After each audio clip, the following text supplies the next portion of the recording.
સાહેબ મેં ક્યારે તમારી પાસે 75 લાખ રૂપિયાની માંગણી કરી? આ વાત જ ખોટી છે. સરકાર પાસે હું લઈ જઈશ અને સરકાર જો મારી સાથે ન્યાય કરે તો હું ભારતીય જનતા પાર્ટી છોડી દઈશ.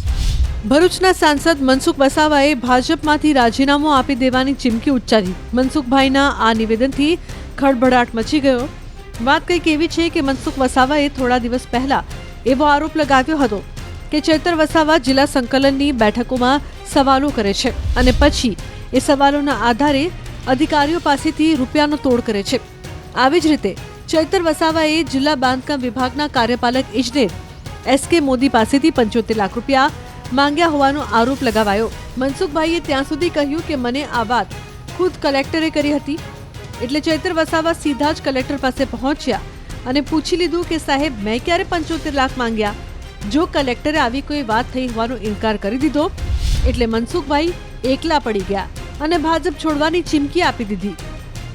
નર્મદા જિલ્લાના કલેક્ટર સામેથી બોલાવીને અમને કીધું કે અમારી આ સ્થિતિ છે, અધિકારીઓ ભેરવાયા છે, અમે અધિકારીને કોઈ ખોટી રીતના ધારાસભ્ય ડરાવે છે, ધમકાવે છે. તો એમને માંડીને વાત કરી કે ચૈતરભાઈ હોય છે 75 લાખ રૂપિયાની માંગણી કરી મોદી પાસે અને હવે એ કઈ રીતના આપે.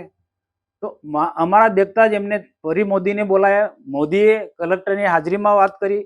ત્યાર પછી બીજા પણ અધિકારી હતા, પણ હવે પ્રશ્ન શું છે, તપાસનો વિષય છે.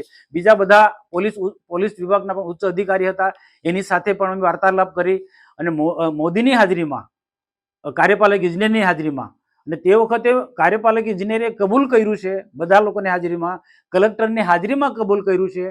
કલેક્ટર પાસે રેકોર્ડિંગ પર છે, કલેક્ટર પાસે આ મોદીનું રેકોર્ડિંગ પર છે. પણ કલેક્ટર કેમ આજે આ વાતને છુપાવે છે એ મારા માટેનો મોટો પ્રશ્ન છે. કાં તો કોકનો કોક બધાની મિલીભગત છે કે શું? બાકી અમારે શું લેવા દેવા ભાઈ ધારાસભ્ય પર આક્ષેપ મૂકવાનો? અમને તો ખબર નહીં.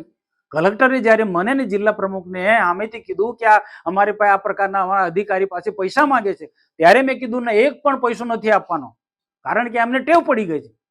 અને તે જ વખતે બીજા દિવસે પત્રકાર પરિષદ બોલાવીને મેં કીધું ના પત્રકાર મિત્રો કે ભાઈ આ રીતના છે, નામ નહોતું લીધું કે આમ આદમી પાર્ટીના લોકો આ રીતના અધિકારીને દબાવીને અલગ અલગ રીતના પૈસા ઉઘરાવે. સરકારે પણ આમાં સ્ટેન્ડ લેવું પડે, સરકારે પણ બોલવું પડે કે આ નાનો તો સામાન્ય બાબત નથી. ના વાતની સરકાર સુધી આટલા સમયથી મીડિયામાં આવે છે, આ બધી વાત ઉપર સુધી સરકારમાં પહોંચે છે. સરકારને આમાં ન્યાય કરવો પડશે. કલેક્ટર સાચો છે, ચૈતર વસાવા સાચો છે કે મનસુખ વસાવા અને નીલ રાવ જિલ્લા પ્રમુખ સાચા કોણ છે? એ કલેક્ટરે સ્ટેન્ડ લેવું પડશે આમાં, અને રાજ્ય સરકારે સ્ટેન્ડ લેવું પડશે.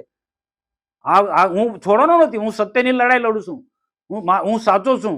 હવે સાચો કલેક્ટર છે, કાર્યપાલક ઇજનેર મોદી સાચો છે કે ચૈતર વસાવા સાચો છે, હવે તપાસનો વિષય છે. હવે જે મેં જોયું એમનું નિવેદન જોયું, કલેક્ટર કેમ આવું બોલે, કંઈક ને કંઈક મને લાગે છે કારણ હશે. એ મારે જાણવું પડે કે કલેક્ટર બિલકુલ ઘસીને ના પાડે છે. કલેક્ટરનું આખું તમે જો હાવભાવ તમે જો, કલેક્ટર આ રીતના દબાઈ છે કેમ હું પૂછું છું. આજે તમે મીડિયામાં જોજો, ચૈતર હાવી થાય છે, ચૈતર વસાવા ધારાસભ્ય, અને કલેક્ટર બિલકુલ પેલો ડરપોક હોય એ રીતના આમ મીંડો આડીને બેસી રહ્યો છે. ચોક્કસ આમાં કંઈક ને કંઈક મને લાગે છે. હું સાચો છું કે કલેક્ટર સાચો કે ચૈતર વસાવા સાચો છે એ સરકાર નક્કી કરશે. આ મતલબ સરકાર પાસે હું લઈ જઈશ અને સરકાર જો મારી સાથે ન્યાય કરે તો હું ભારતીય જનતા પાર્ટી છોડી દઈશ. કલેક્ટર પાસે પણ જઈશ અને સરકારમાં પણ જઈશ. ને સરકાર જો મને ન્યાય નહીં કરે, જો મારી લડાઈ જે છે એ કોની સામે લડાઈ છે? સરકારને છાસવારે ગાળો દે છે, બેફામ ગાળો દે છે, સરકારના મંત્રીઓને ગાળો દે, અધિકારીને ડરાવે છે, ધમકાવે છે. તો આ લોકો વચ્ચે ઉપરાણું લઉં છું. તો સરકારના અધિકારી કે સરકારે મારા બાજુ બોલવું જોઈએ, મને મદદરૂપ થવું જોઈએ. એના બદલે ખોટા લોકોને સરકાર બચાવવા માંગે છે કે કલેક્ટર બચાવવા માંગે છે. કલેક્ટર બચાવવા માંગે એટલે સરકાર બચાવવા માંગે છે એવું મારે માનવું. સરકાર વિશે શું કહે? સરકાર આનો ન્યાય કરવો પડશે. સાચો કોણ છે ને ખોટો તપાસ સમિતિ નિયમે. બાકી નહીં શું કરતો?